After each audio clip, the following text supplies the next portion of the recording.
stranded and discovered. The royal shuttle trembled violently as it plummeted through the thin atmosphere of the desolate moon. Inside, Queen Vexra, Calather of the Arcturian Dominion, braced herself against the control panel, her six-fingered hands working frantically across the emergency systems. The iridescent scales along her neck and crest flared brilliant crimson, a physiological response to extreme stress among her species. "Status report," she commanded, her voice steady despite the chaos. The ship's AI responded with alarming detachment. "Critical failure in primary propulsion. Secondary systems compromised. Impact imminent in 47 seconds."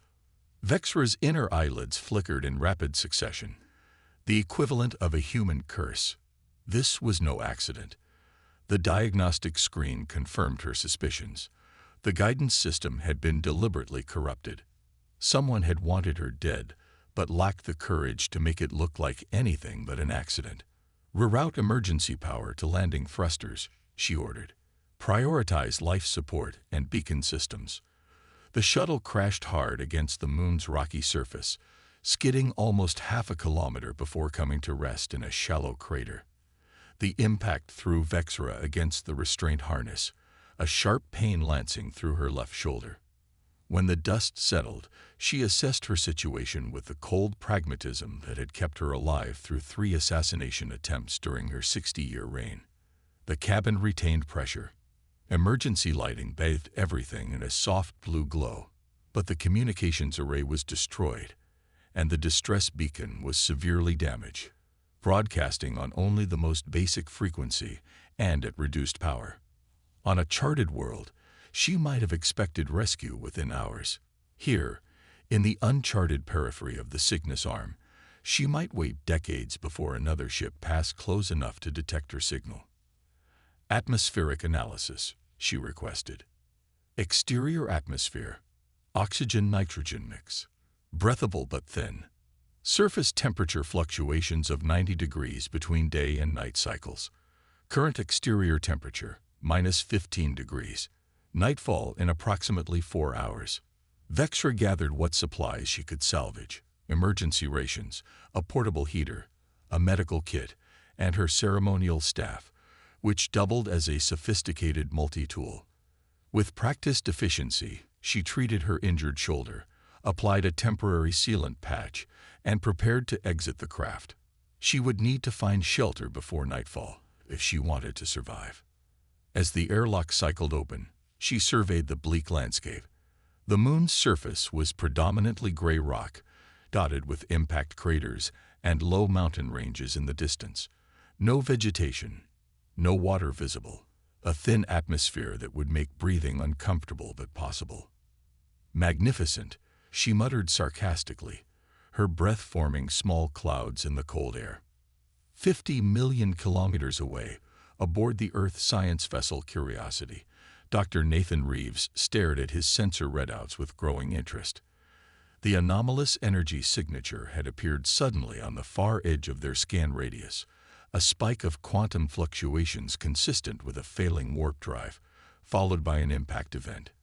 "Computer, analyze that signal," he directed, brushing a lock of sandy brown hair from his forehead. "Is that a crash?" "Affirmative," responded the ship's eye. "Pattern is consistent with the emergency landing of a small to medium spacecraft. Signal contains embedded code fragments of non-human origin." Nathan's heart raced. Humanity had only achieved interstellar travel 30 years ago and had yet to make official contact with any alien civilization. The United Earth government's official policy was cautious observation only, no direct contact until proper diplomatic protocols could be established. But someone had just crashed on that moon, and they might need help. "How long would it take us to reach that location?" he asked. "Approximately 6 hours at maximum sustainable speed."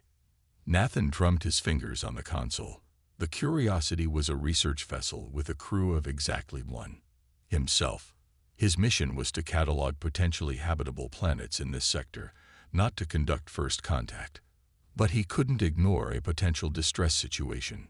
Plot an intercept course, he decided, and prepare a full sensor sweep of the crash site.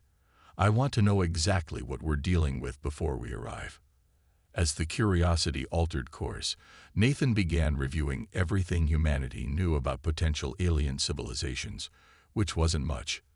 There were radio signals, of course, intercepted from distant star systems, and the occasional unexplained structure or anomaly discovered by long-range probes.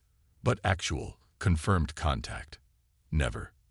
Until now, perhaps. Vexra had managed to walk about 2 kilometers from her crashed shuttle when she spotted the cave system in the side of a rocky hill.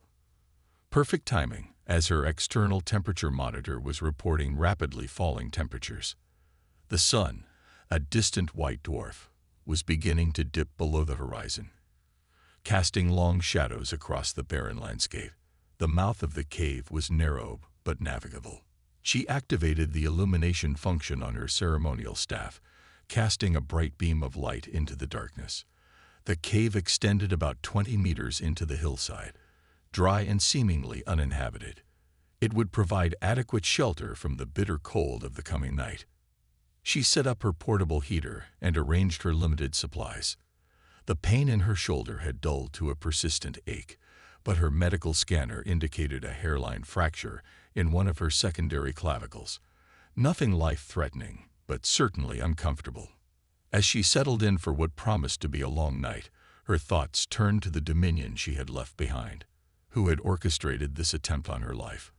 High Commander Zorix had been increasingly bold in the council meetings, questioning her policies of gradual expansion and diplomatic engagement with lesser species. Or perhaps it was Trade Minister Keldra, who stood to lose considerably from the new resource-sharing agreements Vexra had proposed. Whoever it was, they would expect her dead. And for now, that misconception might be her greatest advantage. She was startled from her thoughts by a faint tremor beneath her. The ground vibrated subtly, then with increasing intensity. A moonquake. Her research team had mentioned nothing about seismic instability in this system. The vibrations intensified. Small stones and dust began to rain down from the cave ceiling. With growing alarm, Vexra gathered her supplies and moved toward the entrance. The entire cave system was becoming unstable. She had barely cleared the mouth of the cave when the ground gave a violent lurch. The hillside seemed to collapse in on itself, the cave entrance disappearing in a cloud of dust and falling rock. Had she delayed even a minute longer, she would have been buried alive. Now exposed to the rapidly dropping temperature, Vexra faced an immediate crisis. The night cycle had begun, and the temperature was already well below freezing. Her species could tolerate cold better than heat, but not indefinitely. Without shelter, she would not survive until dawn. Nathan guided his landing craft down to the moon's surface approximately 2 kilometers from the crash site. The sensor readings had confirmed the presence of a non-terrestrial spacecraft of sophisticated design, but more importantly, they had detected a life form moving away from the crash. A life form whose biosignature matched nothing in human databases. He had donned his environmental suit more out of protocol than necessity. The moon's atmosphere was technically breathable, if thin.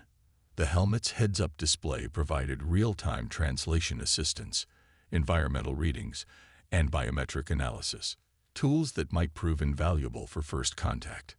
Computer, continue monitoring all frequencies for communication attempts, he instructed as he exited the craft. And keep the engines on standby for immediate departure. Acknowledged, came the response in his earpiece. Be advised that local temperature is dropping rapidly. Nighttime surface conditions will reach -40 degrees within 3 hours. Nathan adjusted his suit's thermal settings and began making his way toward the alien biosignature. The gravity was about 80% of Earth standard, making his movements slightly bouncy despite the weight of his equipment. After 20 minutes of careful navigation through the rocky terrain, his suit's sensors detected a significant seismic event ahead, right where the alien biosignature was located. He quickened his pace, arriving just in time to witness a hillside partially collapse, sending clouds of dust into the thin atmosphere. And there, stumbling away from the destruction, was a figure unlike anything he had ever seen. The alien stood nearly 2 meters tall, with a slender but powerful build. Its skin, or perhaps scales, shimmered with an iridescent quality that shifted between deep blue and purple hues. A prominent crest extended from its head down its back, currently flared in what Nathan interpreted as alarm. Most strikingly, its face featured 4 eyes.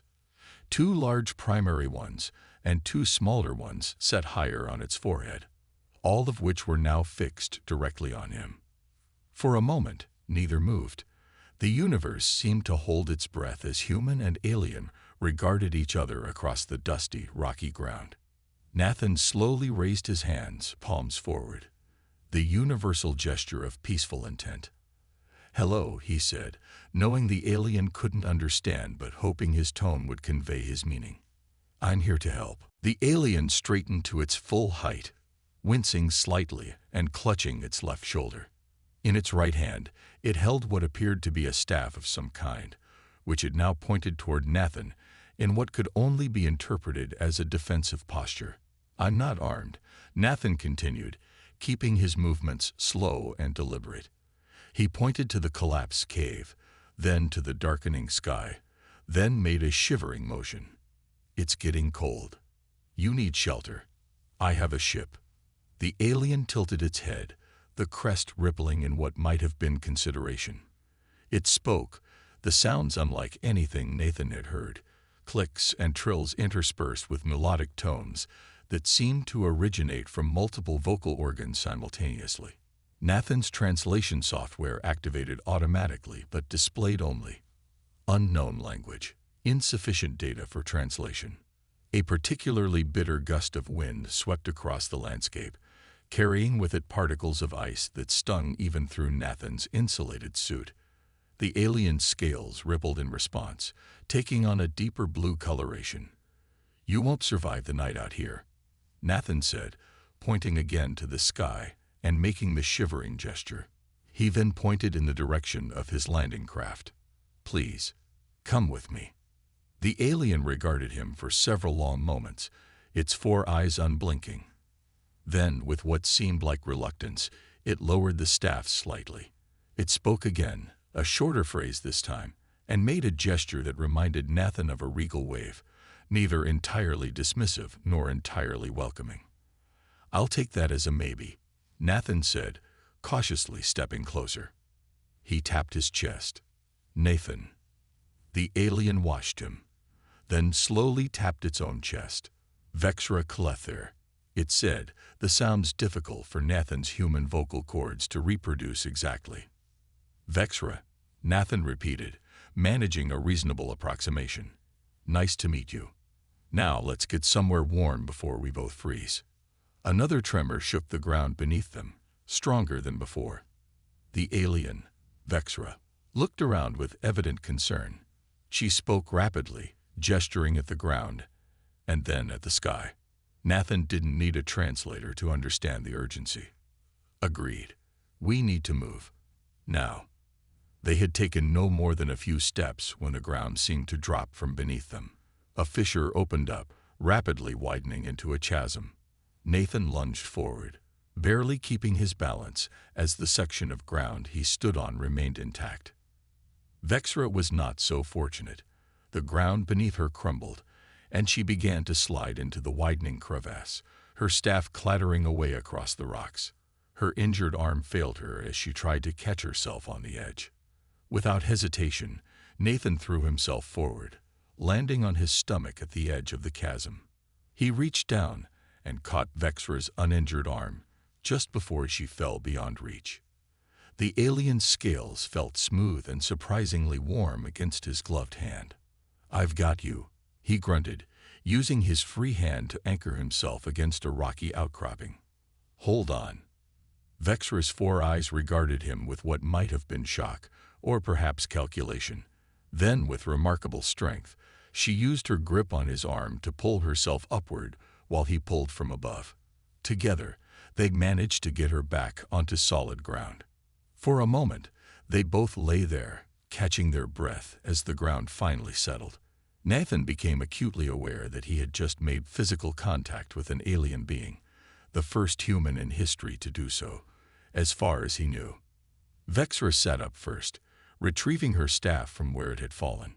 She studied Nathan with an inscrutable expression, then made a gesture that seemed to involve pressing her fist to her chest and inclining her head slightly. "You're welcome," Nathan said, guessing it was some form of thanks. He stood and offered his hand to help her up. "Now, how about that shelter?" This time, Vexra accepted his offered hand without hesitation. As they made their way carefully toward Nathan's landing craft, the alien queen and the human scientist, an unlikely alliance was forming, one that would soon shake the foundations of an interstellar empire. Neither of them noticed the small drone that tracked their movement from high above, transmitting their images to a cloaked vessel in orbit, a vessel bearing the insignia of High Commander Zorix, whose plans for Vexra's demise were apparently premature.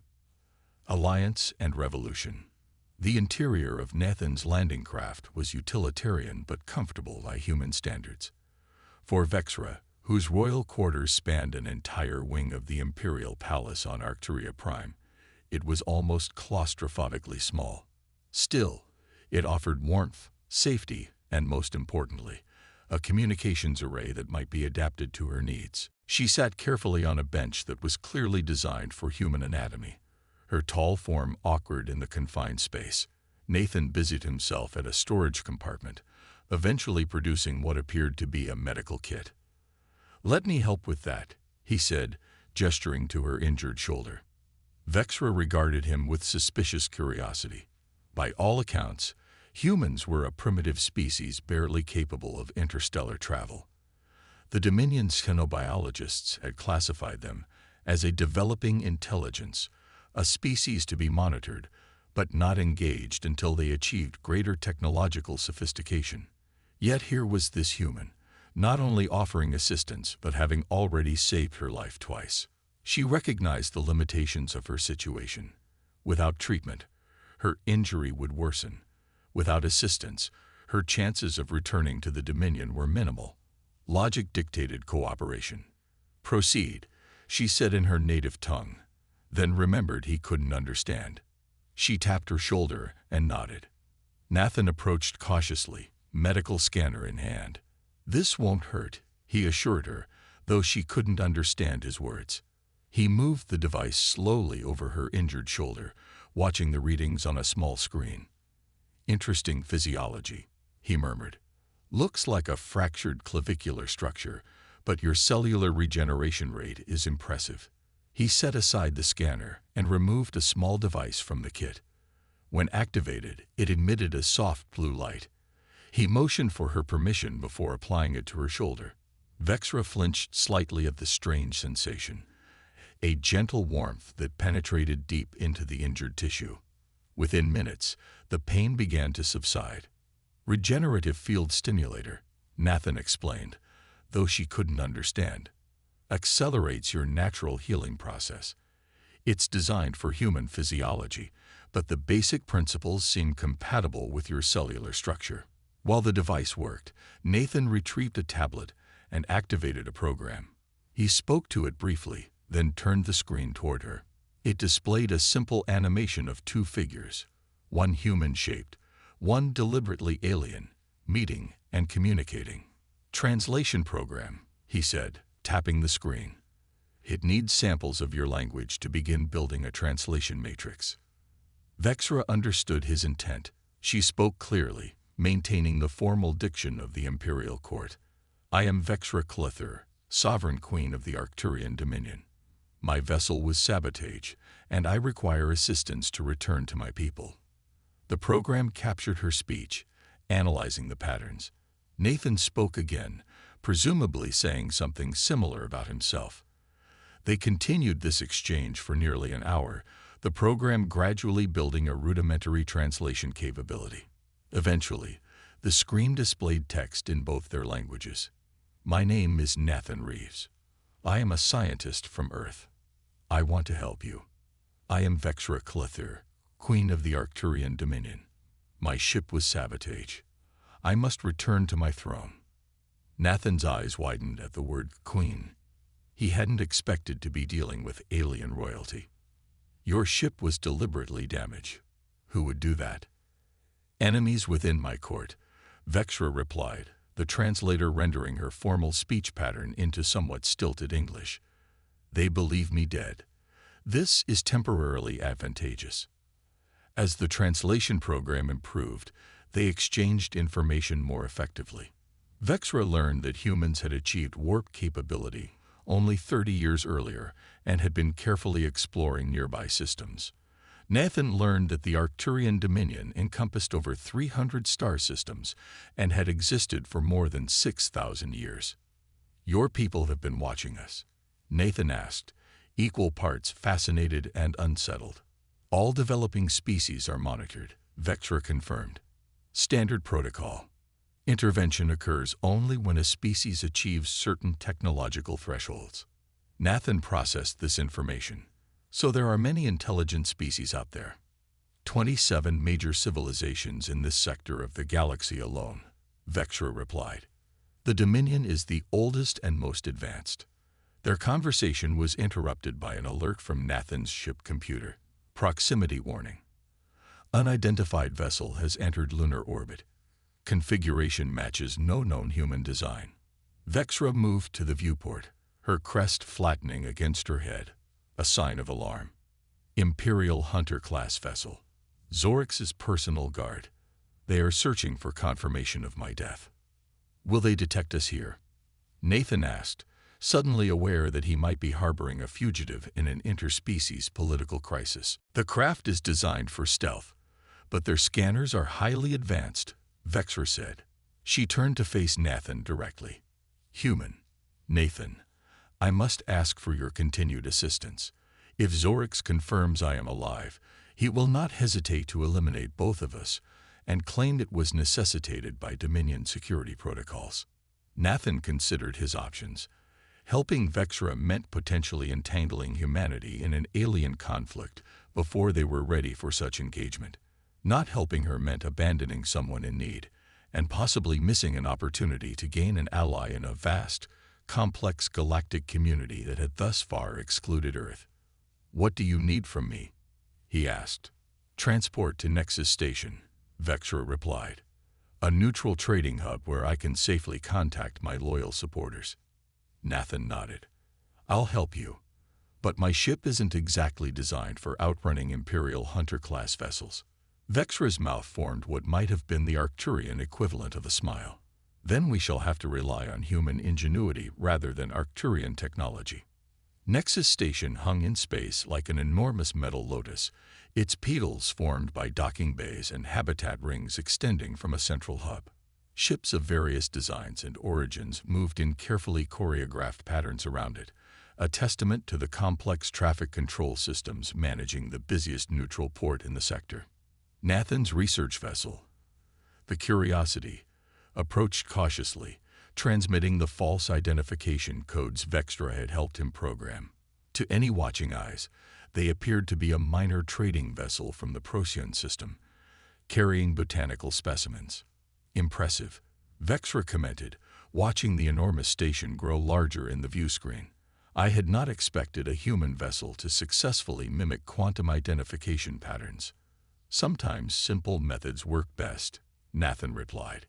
He had used basic signal modulation techniques, technology that predated human space travel, to create irregularities in the transmission that matched Procyon communication patterns. Your people might be looking for advanced forgeries, not primitive workarounds. They docked without incident, though Nathan's heart raced as the airlock connected to the station. If they were discovered, best case scenario, diplomatic incident. Worst case, summary execution for interfering in imperial affairs. Vexra had exchanged her royal garments for a simple hooded cloak that Nathan had modified to accommodate her crest and taller frame. The hood shadowed her distinctive facial features, and she kept her head slightly bowed, a posture entirely at odds with her royal bearing, but necessary for their subterfuge. We must locate Terminal 87C in the commercial quarter, she instructed as they merged into the flow of diverse beings moving through the station corridors. My royal guard maintains an emergency contact system there. Nathan tried not to stare at the variety of alien species they passed, floating gas-filled sacks with delicate tentacles, massive arthropod-like beings clicking and whistling to each other, sleek, furred humanoids with eyes that reflected light like mirrors. None paid particular attention to them, which was both a relief and slightly deflating to his scientific curiosity. They reached the commercial quarter, a vast open space filled with stalls, shops, and information terminals. Holographic advertisements flickered in dozens of languages, and the air was filled with a cacophony of sounds and smells unfamiliar to human senses. Terminal 87C was located in a quiet alcove, partially hidden behind a vendor selling what appeared to be living jewelry. Vexra approached it confidently, placing her palm against the interface. Biosignature recognized. The terminal chimed in the Arcturian language. Security Protocol Omega-9 activated. Secure communication established. Vexra spoke rapidly, the translator unable to keep pace with her formal court dialect. When she finished, she turned to Nathan. "My loyal commander will meet us at Docking Bay 42 in 1 hour," she explained. "He will provide secure transport tow." She stopped abruptly, her crest flattening against her head. Nathan followed her gaze and saw a group of Arcturians entering the commercial quarter, their military bearing obvious even to his untrained eye. Their armor bore insignia that Vexra had described as belonging to High Commander Zorix's personal guard. "They must have tracked the communication," Vexra whispered. "Dominion security can override Nexus protocols during high-priority situations." "So much for meeting your loyal commander," Nathan muttered. "We need another plan." They retreated deeper into the commercial quarter, using the crowds as cover. Vexra's tall form drew occasional glances, but in the diverse population of Nexus Station, she wasn't particularly distinctive as long as she kept her hood up. "Zorix will have agents at all official transport hubs," Vexra said as they ducked into a quiet service corridor, "and the Curiosity is likely already under surveillance." Nathan considered their options. "Then we need unofficial transport, and I think I know where to find it." Growing up in the frontier colonies of Mars, Nathan had learned that every port, no matter how well regulated, had its shadow economy. If Nexus Station was anything like a human spaceport, there would be those willing to transport anyone, anywhere, for the right price. He guided them deeper into the station, away from the gleaming commercial areas, and toward the maintenance sectors. The corridors narrowed, the lighting dimmed, and the population changed from diverse travelers to a more uniform class of workers, maintenance crews, waste management personnel, and others who kept the station functioning. "Where are we going?" Vexra asked, sounding decidedly uncomfortable in these less prestigious surroundings. "To find someone who values profit over politics," Nathan replied. They eventually reached an area that confirmed Nathan's suspicions, a hidden marketplace operating in what was ostensibly a storage sector. Beings of various species exchanged goods and services away from the official commerce taxes and regulations. Nathan approached a weathered-looking being whose species he couldn't identify, vaguely reptilian, with mottled gray skin and 4 arms currently engaged in repairing some kind of mechanical device. "We need transport," Nathan said directly, having learned from the translator that directness was valued in such contexts. "Discreet and immediate." The being looked up, compound eyes assessing them coolly. "Destination." Nathan glanced at Vexra, who stepped forward. "Proxima Outpost," she said. "Imperial territory, but minimal security presence." "Imperial territory costs extra," the being replied, setting down its tools. "Especially for fugitives." "We are not." Vexra began indignantly, but Nathan cut her off with a warning look. "Name your price," he said. The negotiation was brief but intense. By the end, Nathan had traded his advanced medical scanner and a significant portion of the research samples aboard the Curiosity for passage aboard a smuggling vessel named Silent Prophet. As they followed their new captain through back corridors toward a maintenance airlock, Nathan noticed Vexra's discomfort becoming more pronounced. "Is everything all right?" he asked quietly. "No sovereign of the Dominion has ever traveled aboard a vessel of this nature," she replied stiffly. Nathan suppressed a smile. First time for everything, Your Majesty. Their new transport was as far from a royal vessel as could be imagined, a patched-together cargo hauler with engines modified for speed rather than efficiency. The interior smelled of unfamiliar chemicals, and the air recyclers made an ominous whining sound, but it would serve their purpose. As they detached from Nexus Station through an auxiliary maintenance board, bypassing the official departure protocols, Nathan couldn't help but feel a twinge of excitement beneath his apprehension. In the span of 2 days, he had gone from solitary research scientist to fugitive smuggling alien royalty through space. Once we reach Proxima Outpost, Vexra said, settling uncomfortably onto a bench clearly not designed for Arcturian anatomy, I can contact General Felix. He commands our largest fleet and has been loyal to my family for generations. With his support, we can challenge Zorix directly. And what happens to Earth when this is all over?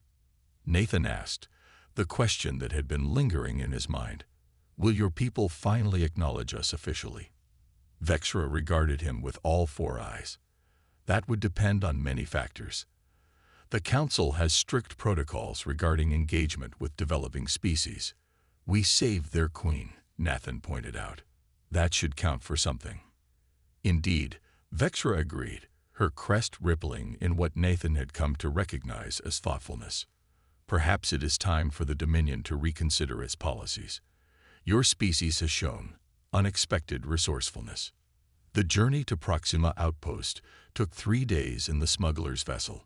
During that time, Nathan and Vexra continued to refine their ability to communicate, both through the translator and through a growing understanding of each other's nonverbal cues. Nathan learned about the complex politics of the Dominion Council, how Zorix had been gradually consolidating power, promoting military expansion over the diplomatic approach Vexra favored. Vexra, in turn, learned about Earth's cautious steps into interstellar politics, their hopes and fears about encountering other intelligent life. Your people were wise to be cautious, she told him. Many species have been exploited upon first contact with advanced civilizations. And now, Nathan asked, are we still too primitive to join the galactic community? Vexra's crest rippled in that thoughtful pattern again. Perhaps primitive is not the correct term. Different. Your approaches are different. Sometimes effectively so. When they finally reached Proxima Outpost, a small but strategically important Dominion facility orbiting a gas giant, Vexra's confidence returned visibly. She straightened to her full height, her regal bearing unmistakable even in borrowed clothing. I must access the central communication node, she said as they prepared to disembark. From there, I can send an encrypted message directly to General Felix's command vessel. They had barely set foot on the outpost when alarms began to sound. Emergency bulkheads slammed shut around them, and armed guards appeared at both ends of the corridor. It's a trap, Nathan realized aloud. They knew we were coming. Vexra's crest flattened against her head. Zorix must have anticipated my strategy. The guards approached cautiously, weapons trained on them. Their leader spoke in the formal Arcturian dialect, which the translator rendered as, Queen Vexra Clothir, by order of acting sovereign Zorix, you are detained pending investigation for treason against the Dominion. Treason. Vexra's voice carried such imperial outrage that even Nathan felt intimidated. I am the sovereign queen. It is Zorix who commits treason. The Council has temporarily recognized Zorix's emergency authority, the guard captain replied, though Nathan noted he seemed uncomfortable delivering this news. You will be escorted to Arcturia Prime for a formal hearing. Vexra drew herself to her full height, her crest fully extended in a display of dominance that made her seem even taller. I demand secure communication with General Felix immediately. General Felix has pledged loyalty to acting sovereign Zorix, came the devastating reply. Nathan watched as Vexra absorbed this betrayal, her scales momentarily darkening before she regained her composure. They were surrounded, outgunned, and now apparently without allies. Your Majesty, he said quietly, I think it's time for that human ingenuity again. Vexra glanced at him, a question in her four eyes. Trust me, he whispered, then raised his voice. As an official representative of Earth, I protest this detention and demand to speak with the station's diplomatic liaison. The guard captain hesitated, clearly unprepared for a human claiming diplomatic status. Earth has no recognized diplomatic standing within the Dominion. Perhaps not officially, Nathan continued boldly, but I'm sure acting sovereign Zorix would be interested to know that Earth now possesses detailed scans of Queen Vexra's royal shuttle, including its quantum encryption protocols and propulsion systems. This was a bluff, but not an entirely baseless one. He had indeed taken some readings during their time on the moon. The captain conferred quietly with his subordinates. Nathan used the distraction to whisper to Vexra, "When I move, be ready to follow me."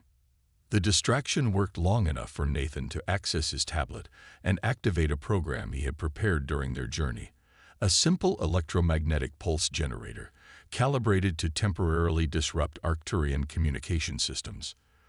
The lights flickered, the guards' communication devices emitted high-pitched whines, and in the moment of confusion, Nathan grabbed Vexra's arm and pulled her through a maintenance access panel he had identified earlier.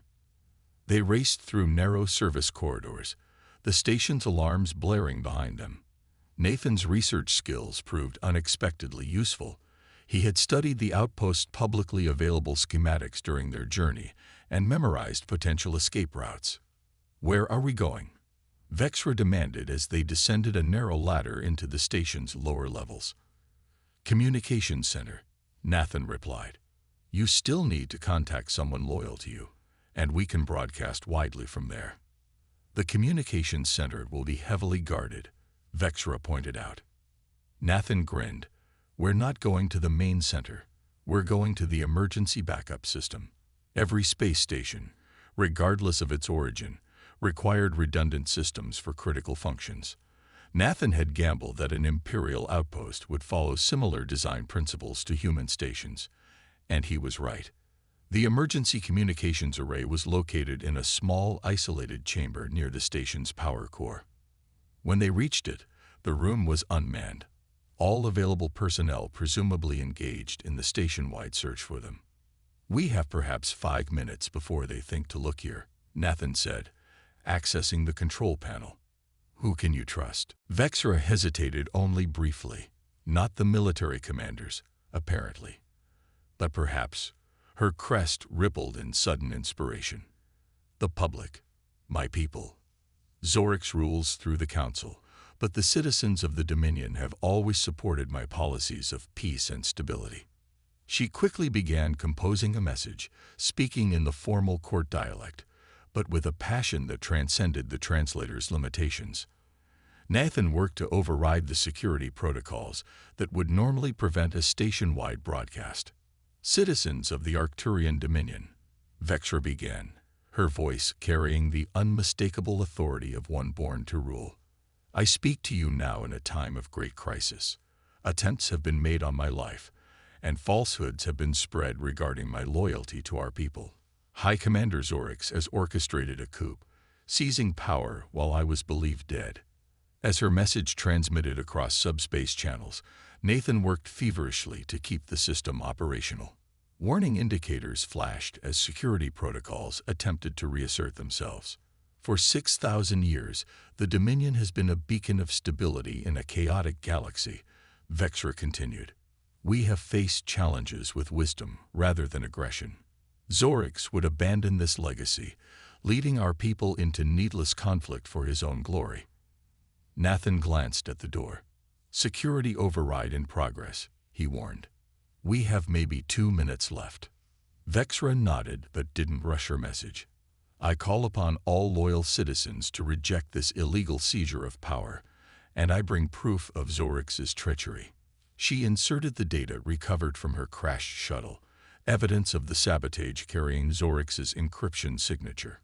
"To those loyal to the true Dominion, I will make my stand at the Hall of Ancestors on Arcturia Prime in 3 cycles. Let those who value our traditions gather there." As she finished, The door panel flashed red. "They're cutting through," Nathan said. Vexra turned to him, her crest fully extended in determination. "The message is sent. Now we need only reach Arcturus Prime." "Small problem," Nathan pointed out. "We're surrounded by hostile forces on a secure station with no ship." Vexra's mouth formed that Arcturian almost smile again. "Perhaps not. This station houses a royal emergency transport in a secure bay. It can only be activated by royal biosignature." The door began to glow red at the edges as cutting tools worked from the other side. "Can you access it from here?" Nathan asked urgently. "No," Vexra admitted. "We must reach Bay K7, 3 levels up." The door panel gave way with a screech of protesting metal. Nathan grabbed the small EMP device again and tossed it through the opening. There were shouts of confusion as the guards' equipment temporarily failed. "Run," he yelled, pulling Vexra toward a ventilation access panel he had noticed earlier. They crawled through maintenance ducts, descended emergency ladders, and twice narrowly avoided security patrols. The station had been locked down completely, but Nathan's primitive knowledge of basic station infrastructure proved invaluable. The Arcturians, accustomed to advanced technology and proper protocols, hadn't anticipated someone bypassing their security systems using methods that predated space travel. When they finally reached Bay K7, they faced a new problem. 4 heavily armed guards stationed outside the sealed doors. "Any more bright ideas?" Vexra whispered as they observed from a maintenance alcove. Nathan studied the corridor layout. "Maybe. These outposts have fire suppression systems, right?" "Of course," Vexra replied. "Automated foam deployment. And I'm guessing the Royal Transport Bay has an even more sensitive system to protect the valuable equipment inside." Vexra's crest rippled in understanding. "Indeed. And such systems can be triggered manually." Working together, they accessed a nearby environmental control panel.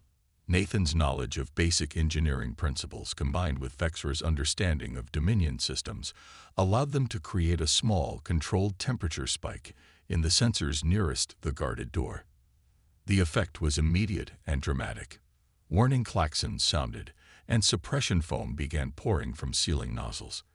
The guards, trained to protect the royal transport at all costs, immediately moved inside the bay to ensure it wasn't damaged, sealing the outer door behind them. "Now," Nathan urged, and they sprinted to the door. Vexra placed her palm against the scanner. "Royal biosignature recognized," announced the system. "Emergency access granted." The door slid open to reveal the 4 guards, covered in suppression foam and looking thoroughly confused as the inner bay remained completely dry, the false alarm having only triggered the corridor systems. Before they could recover, Vexra stepped forward, her royal bearing in full effect. "By order of your queen, stand down." The guards hesitated, clearly conflicted between their immediate orders and the lifetime of conditioning to obey the royal authority. That moment of hesitation was enough. Nathan activated his last EMP device, temporarily disabling their weapons and communication systems. The royal transport was unlike anything Nathan had seen. Sleek, elegant, and clearly designed for both speed and comfort. As Vexra activated the systems with her biosignature, the vessel hummed to life with barely a sound. "Impressive," Nathan commented as they sealed the hatch behind them. "A sovereign transport," Vexra explained, taking the pilot's position. "Equipped with our most advanced stealth and propulsion systems." The bay doors opened automatically for the royal vessel, security protocols recognizing Vexra's authority despite the station's lockdown. They slipped away from Proxima Outpost before any pursuit could be organized. "Setting course for Arcturus Prime," Vexra announced, her hands moving confidently across controls that responded to her touch with an almost organic sensitivity. "We will arrive in approximately 48 of your Earth hours." As the stars streaked past the viewport, Nathan finally had a moment to consider the magnitude of what was happening. He had gone from solitary researcher to key player in an alien power struggle in less than a week. And now he was heading toward the heart of an interstellar empire, where his presence would be, at minimum, a diplomatic incident of historic proportions. "What happens when we reach Arcturus Prime?" he asked. Vexra turned all four eyes toward him. "I will confront Zorix in the Hall of Ancestors, as tradition demands when leadership is contested. Those loyal to me will gather there. And if there aren't enough loyal supporters, then we will both likely be executed for treason," she replied matter-of-factly. Nathan nodded slowly. "Well, at least the stakes are clear." The journey to Arcturus Prime gave them time to prepare. Vexra explained the complex rituals surrounding a royal challenge, a tradition dating back thousands of years that allowed for peaceful transition of power when necessary. "Zorix has broken tradition by claiming power without proper challenge," she explained. "But he will be forced to meet me in the hall if I appear there publicly. To refuse would be to admit his illegitimacy." Nathan absorbed this information while working on several small devices, adaptations of basic human technology that might prove useful against the Dominion's more advanced, but perhaps predictable security systems. As they approached Arcturus Prime, the magnificence of the imperial capital came into view. The vast city covered much of the planet's main continent, with towering crystal spires that caught the light of the binary stars in dazzling patterns. Orbital platforms formed a protective ring around the planet, with countless vessels moving in carefully choreographed patterns between them. "Will they let us land?" Nathan asked, noting the heavy security presence. "The royal transport carries override protocols that cannot be countermanded," Vexra explained. "It was designed to ensure the sovereign could always return home, even during coup attempts." True to her words, though they received numerous warning communications, their descent to the capital proceeded unhindered. They landed on a platform connected directly to the Hall of Ancestors, an enormous structure at the heart of the capital, its architecture suggesting both great age and timeless elegance. As they prepared to disembark, Vexra turned to Nathan. "You understand that no human has ever set foot on Arcturus Prime before." "I gathered that," he replied dryly. "Your presence will cause complications, but I would have you by my side nonetheless." She hesitated, then added, "Your primitive methods have proven most effective." Nathan smiled at what was clearly intended as a high compliment. "I'm honored, Your Majesty." They stepped out onto the landing platform together. Immediately, they were surrounded by a mix of security forces and what appeared to be court officials, all maintaining a respectful distance, but clearly uncertain how to proceed. Vexra didn't give them time to decide. She swept forward with imperial confidence, Nathan at her side, heading directly for the massive doors of the Hall of Ancestors. Word of her arrival spread with impossible speed. By the time they reached the hall's entrance, crowds had begun to gather, ordinary citizens pushing against security cordons, trying to glimpse their supposedly dead queen. The hall itself took Nathan's breath away. Enormous columns of some crystalline material rose hundreds of meters to support a dome that seemed to capture and amplify the light from outside. Between the columns stood statues of previous rulers, their forms rendered in such detail that they seemed almost alive. And at the far end, seated upon an elevated throne, was High Commander Zorix, his scales darker and more mottled than Vexra's, his crest larger but less elegant. Around him stood members of the council, their expressions ranging from shock to calculation to outright fear. "Impossible," Zorix hissed, rising from the throne. "You were confirmed dead." "Evidently not," Vexra replied, her voice carrying effortlessly through the vast space. "I have returned to reclaim what is mine by right and tradition." The gathered council members and nobles began to murmur among themselves. Nathan noticed how their attention shifted between Vexra, Zorix, and himself, the unknown human whose presence was an unprecedented anomaly. "You bring an alien to our sacred hall." Zorix seized on this breach of protocol, a primitive from an unrecognized world. "This alone proves your unfitness to rule." "This primitive," Vexra countered, "saved the life of your queen when you attempted to murder me. And his primitive methods helped me evade your assassins and return to expose your treason." She gestured, and the evidence from her shuttle's records projected into the air above them. Complex Arcturian script and diagrams that clearly implicated Zorix. Forgeries, Zorix dismissed. And even if true, my actions were sanctioned by Emergency Council authority. The Dominion requires stronger leadership than you have provided. He gestured to the council members, many of whom nodded in agreement. Nathan noticed, however, that the spectators, the common citizens who had pushed their way into the hall, seemed less convinced.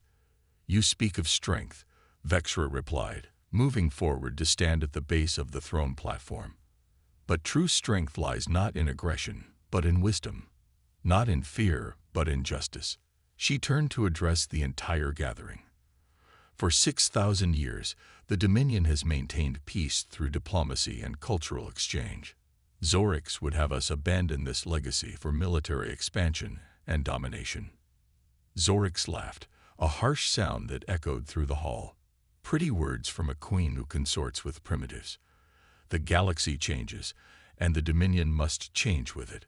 Your policies of restraint have made us vulnerable. Have they? Vexra challenged. Or have they made us respected rather than feared, admired rather than resented?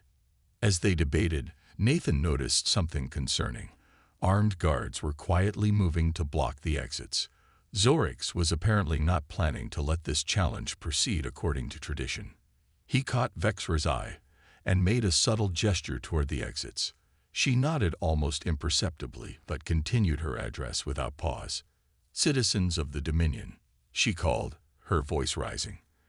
I invoke the ancient right of sovereign challenge. Let all bear witness to the truth. This formal invocation caused a stir among the council. By tradition, once invoked, the challenge had to proceed according to strict protocols. Protocols that would prevent Zorix from simply having them arrested or killed. Zorix's crest flattened against his head in anger, but he was trapped by tradition. I accept your challenge, though it is as meaningless as your reign has been. The formal challenge required each claimant to present their vision for the Dominion's future, followed by a symbolic display of worthiness, traditionally a demonstration of wisdom, strength, or sacrifice. As Zorix began his presentation, a vision of military might and expansion that clearly resonated with some of the military officials present, Nathan worked quietly on a small device he had been building during their journey. When it was Vexra's turn to speak, she surprised everyone by beginning with a gesture toward Nathan. Before I present my vision, I wish to introduce Nathan Reeves of Earth, a representative of a species many of you have dismissed as primitive and unworthy of notice. Nathan stepped forward, acutely aware of the hundreds of alien eyes fixed upon him. Vexra had prepared him for this moment, but the reality was far more intimidating than he had imagined. People of the Arcturian Dominion, he began, the translator rendering his words into formal court dialect. I come from a world that has only recently ventured beyond our own solar system. By your standards, we are indeed primitive. Our technology is basic, our understanding of the galaxy limited. He paused, looking directly at Zorix. But perhaps there is value in simplicity. When Queen Vexra's ship was sabotaged, it wasn't advanced technology that saved her life. It was basic survival skills. When we needed to evade Imperial security, it wasn't sophisticated countermeasures that succeeded. It was an understanding of fundamental systems. As he spoke, Nathan activated the device he had been preparing. It was nothing more than a modified scanner, but it began to detect and display the energy signatures of the weapons the guards were carrying. Weapons that, according to tradition, should not have been present in the Hall of Ancestors during a formal challenge. Your civilization is magnificent, Nathan continued, but sometimes, looking at problems from a different perspective, even a primitive one, can reveal solutions that advanced thinking might overlook. The scanner's results projected into the air beside him, clear evidence that Zorix had violated the sacred traditions of the challenge by arranging armed intervention. A gasp went through the assembled crowd. Zorix's crest flattened completely against his head, a sign of extreme anger or fear. This primitive dares to interfere in our most sacred traditions, he roared. No, Vexra countered calmly. He simply reveals how you have already violated those traditions. Armed guards in the hall during a sovereign challenge. This is unprecedented. The council members began to murmur among themselves, and the citizens at the edges of the hall grew louder in their protests. Zorix had made a critical error. While many might have supported his vision of a stronger, more aggressive dominion, few would condone the violation of their most sacred traditions. The challenge is invalid, declared an elderly council member, stepping forward. High Commander Zorix has broken the sacred covenant of the hall. Others quickly joined in, their support for Zorix evaporating in the face of such a transgression. The guards, receiving conflicting orders and aware of the growing public outrage, hesitated. Vexra seized the moment, ascending the steps to the throne with royal confidence. The challenge reveals the truth of worthiness, she announced, and Zorix has revealed himself unworthy by his own actions. As she took her place upon the throne, a subtle change seemed to pass through the hall. The crystalline columns glowed more brightly, and the statues of the ancestors seemed to look on with approval. It was likely just a trick of the light, Nathan thought, but the effect on the assembled Arcturians was profound. One by one, the council members bowed to Vexra, acknowledging her rightful place. Zorix, seeing his support crumbling, made one last desperate move. He lunged toward Vexra, a concealed weapon appearing in his hand. Nathan reacted instinctively, throwing himself forward to intercept the attack.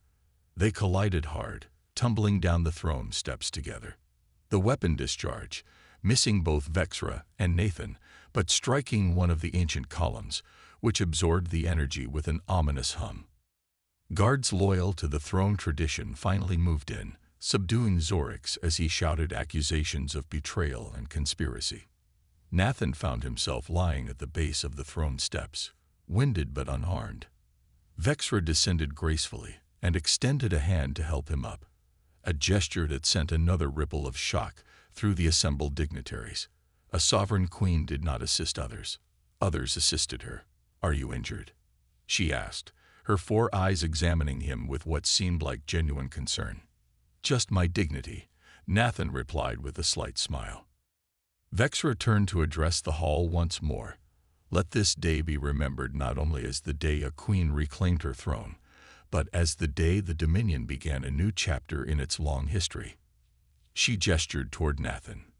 "This human, this representative of a species we have dismissed as primitive, has demonstrated qualities we would do well to remember: adaptability, resourcefulness, and courage untempered by technology." Her announcement sent shockwaves through the assembly. Earth would be granted official recognition as a developing civilization of special interest to the Dominion. Human representatives would be welcomed at Arcturia Prime, and a cultural exchange program would begin immediately.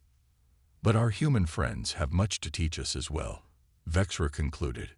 "Sometimes the simple approach is the most elegant solution." As the formal proceedings concluded and the citizens began to disperse, buzzing with excitement about the day's unprecedented events, Vexra led Nathan to a private chamber adjacent to the hall. "You have my gratitude," she said formally, then added with what he now recognized as the Arcturian equivalent of a smile, "Though gratitude seems an insufficient word for one who has twice saved my life and helped restore my throne." "Happy to help," Nathan replied, still somewhat dazed by the magnitude of what had transpired. "Though I'm pretty sure I violated about a dozen Earth protocols for first contact situations. Your people will forgive you when they learn of the new relationship between Earth and the Dominion," Vexra assured him. "You have secured for them a powerful ally and opened doors that would have remained closed for centuries." Nathan nodded, though he wasn't entirely convinced his superiors would see it that way. "What happens now?" "You will return to Earth as our first official envoy," Vexra said. "A royal vessel will take you home, bearing gifts and formal recognition of your world status." She hesitated, then added, "And perhaps, when your duties permit, you might return to Arcturia Prime. The palace gardens are quite magnificent in the spring convergence of our binary stars." Nathan smiled, recognizing the personal invitation beneath the formal suggestion. "I'd like that very much, Your Majesty." As he prepared to depart for Earth aboard a vessel that would undoubtedly cause a sensation when it appeared in Earth orbit, Nathan reflected on how quickly everything had changed. 1 week ago, he had been a solitary researcher cataloging uninhabited planets. Now he was returning home as the first human to make official contact with an advanced alien civilization, all because he had stopped to investigate a distress signal. And somewhere in the vastness of space, a royal shuttle had crashed on a desolate moon, and an alien queen had learned that primitive didn't always mean inferior. Sometimes it simply meant finding a different path to the same destination.